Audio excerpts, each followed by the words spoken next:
নমস্কার বন্ধুরা, all in one চ্যানেলে আপনাদের সবাইকে স্বাগত জানাই। আশা করি সবাই ভালো আছেন, সুস্থ আছেন। আমিও ভালো আছি। আমি আজকে আপনাদের কাছে মটন বিরিয়ানির রেসিপি নিয়ে হাজির হয়েছি। মটন বিরিয়ানি একেবারে রেস্টুরেন্টের স্টাইলেই বানাবো, আর খেতেও হবে দুর্দান্ত।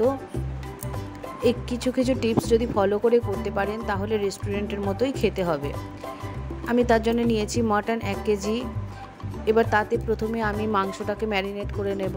2 চামচ রসুন বাটা দিয়েছি, আদা বাটা 2 চামচ, নুন দিয়ে দেব 1 চা চামচের মতো, গুঁড়ো লঙ্কা ঝাল হয় যেটাই সেটা দিয়েছি 1/2 চা চামচ, আর কাশ্মীরি মির্চি দিয়েছি আমি 1/2 চা চামচের মতো, গোলমরিচও দিয়েছি আমি 1/2 চা চামচ, বিরিয়ানির মশলা দিয়েছি 1 চা চামচ, চিনি দিয়েছি আমি 2 চা চামচ। এবারে টক দই দেব আমি 3 টেবিল চামচ। সমস্ত কিছু উপকরণ দেওয়ার আগে সমস্ত কিছু দেওয়ার পর তেল দিয়ে দেব আমি 2 টেবিল চামচের মতো। 2 টেবিল চামচ তেল দিয়ে সব কিছু দিয়ে খুব ভালোভাবে মিশিয়ে নেব। চামচ দিয়েও মেশাতে পারেন, আবার হাত দিয়েও মেশাতে পারেন।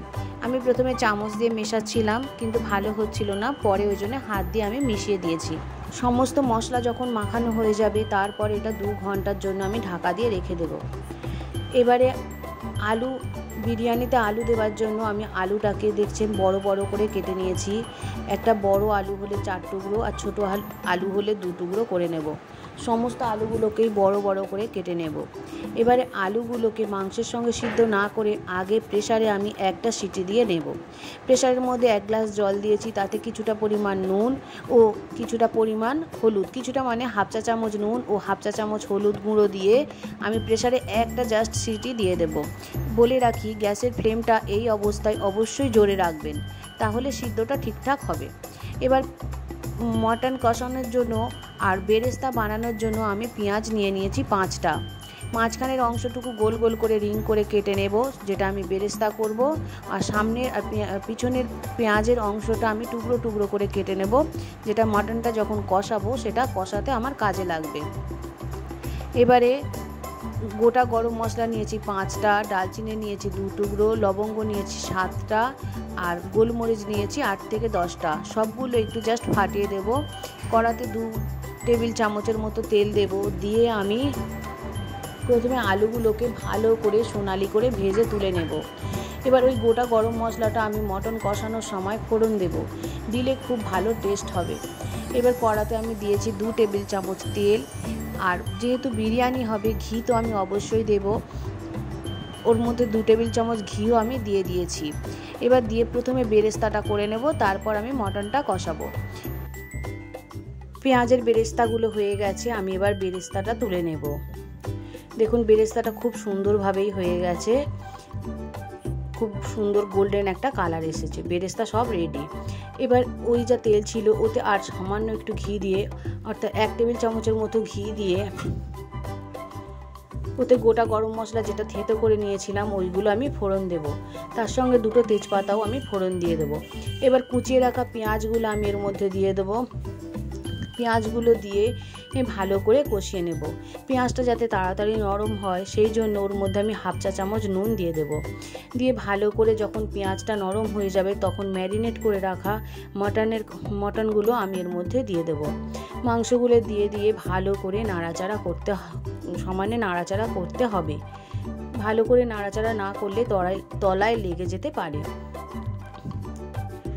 ভালো করে আমি এটাকে নাড়াচাড়া করে নেব। আর এই সময় একটু গ্যাসের ফ্লেম জোরে দিতেই পারেন, জোরে দিয়ে ভালো করে কষিয়ে নেবেন। কিছুক্ষণ 5 থেকে 6 মিনিট কষানোর পর ওটাকে চাপা দিয়ে রাখবেন। এদিকে বিরিয়ানি করার জন্য দুধের মধ্যে জাফরান ভিজিয়ে দেব। দুধটাকে আমি গরম করে নিয়েছি, 1/2 কাপের মতো দুধ নিয়েছি, তাতে বেশ খানিকটাই জাফরান নিয়ে আমি ভিজিয়ে দিয়েছি। এটা ভিজতে দেব 1 ঘন্টার মতো। 1 ঘন্টা পরে দেখুন 1 ঘন্টা পরে কত সুন্দর কালার এসেছে দুধের জাফরান ও দুধের একটা হলুদ সুন্দর কালার এসছে। এদিকে মাটনটা আমি ঢেকে রাখবো 10 মিনিটের জন্য। মাটনটা একটু মাঝে নাড়াচাড়া করে দিয়েছিলাম, দিয়ে 10 মিনিটের জন্য আবারও ঢেকে দেবো। এবার গ্যাসের ফ্লেম একেবারে কমিয়ে দেবেন, দিয়ে ধিমে আঁচে এটা করতে হবে। মাটনটা ততক্ষণ ধিমে আঁচে ততক্ষণ ওটা হতে থাক। আমি এদিকে চালের মাপটা নিয়ে নিই। আমি 2 কাপ চাল নিয়েছি, অর্থাৎ 250 গ্রাম করে 500 গ্রামের মতো চাল, কি 500 গ্রাম কি তার থেকে একটু বেশি পরিমাণ হতে পারে। আমি চালটা নিয়েছি, চালটাকে খুব ভালো করে 2 থেকে 3 বার আমি ধুয়ে নিয়েছি। এবার ভাতটা করব। হাঁড়িতে জল দিয়েছি, তাতে গোটা গরম মশলা অর্থাৎ এলাচ, লবঙ্গ, দালচিনি দিয়েছি, তেল দিয়েছি 1 চা চামচ, নুন দিয়েছি, চিনি দিয়েছি, দিয়ে ওটাকে ভালো করে ফুটতে দেব। ওটা ফুটুক ততক্ষণ এদিকে যে মাংসটা হচ্ছিল, মাংসটা আমি এবার তুলবো, দেখবো যে সিদ্ধ কতটা হয়েছে কিনা। এবার কড়াই যেহেতু আমি মাংসটা করছি, হয়তো সিদ্ধ হতে সময় লাগতে পারে, সেই কারণে আপনাদের একটা টিপস দিয়ে রাখি। আপনারা যদি গোটা পেঁপে টুকরো করে দিতে পারেন, তাহলে এটা খুব ভালোভাবে পেঁপেও সিদ্ধ হয়ে যাবে, মাংসটাও খুব ভালো করে সিদ্ধ হয়ে যাবে। এবার এইদিকে হাঁড়িতে যখন জল টকবক করে ফুটে উঠবে, তখনই চালগুলো দেবেন। জল না ফুটে উঠলে চাল একেবারেই দেবেন না, তাহলে ভাত ঘেঁটে যেতে পারে। দেখুন আমি চাল ফুটে উঠতে দিয়েছিলাম, দেখুন আমার ভাতগুলো কত সুন্দর হয়ে গেছে। আমি ভাতের ফ্যানটাও ঝাড়িয়ে নিয়েছি। এবার বিরিয়ানির দমে দেওয়ার জন্য লেয়ার সাজাতে শুরু করেছি। প্রথমে তলায় আমি ঘি দিয়েছিলাম, তারপরে ভাত দিয়েছি, তারপরে মাটনের পিসগুলো দিয়েছি, আলু দিয়েছি। এবার বলেছিলাম যে দুধের মধ্যে জাফরান ভিজিয়েছিলাম, ফুড কালারের কাজ করবে। দেখুন কত সুন্দর রং এসেছে। বাজারের ফুড কালার একেবারেই কিনে খাবেন না আপনারা, সেটা খুবই শরীরের পক্ষে ক্ষতিকারক। এইভাবে জাফরান দিয়ে মিশিয়ে কালার করে নেবেন। এবার উপর থেকে ভাতের আরও একটা লেয়ার আমি দিয়ে দিলাম, দিয়ে আবারও মাটনগুলো দেব, এক এক করে মাটনগুলো সব দিয়ে দেব, আর মাঝখানে আলু দেব, দিয়ে বেরেস্তা দিয়ে সুন্দর করে আমি বিরিয়ানির লেয়ারটা সাজিয়ে নেব। সেকেন্ড লেয়ারের মধ্যে আমি সমস্ত মটনটা দিয়ে দিয়েছি। দেখুন এই লেয়ারটাও সাজানো প্রায় হয়ে গেছে। এবার উপর থেকে কিছুটা বেরেস্তা আমি দিয়ে দিলাম। বেরেস্তাটা দেওয়ার পর বাকি ভাতটা আমি এর মধ্যে দিয়ে দেব। ভাতটাও সমস্ত দিয়ে দিয়েছি।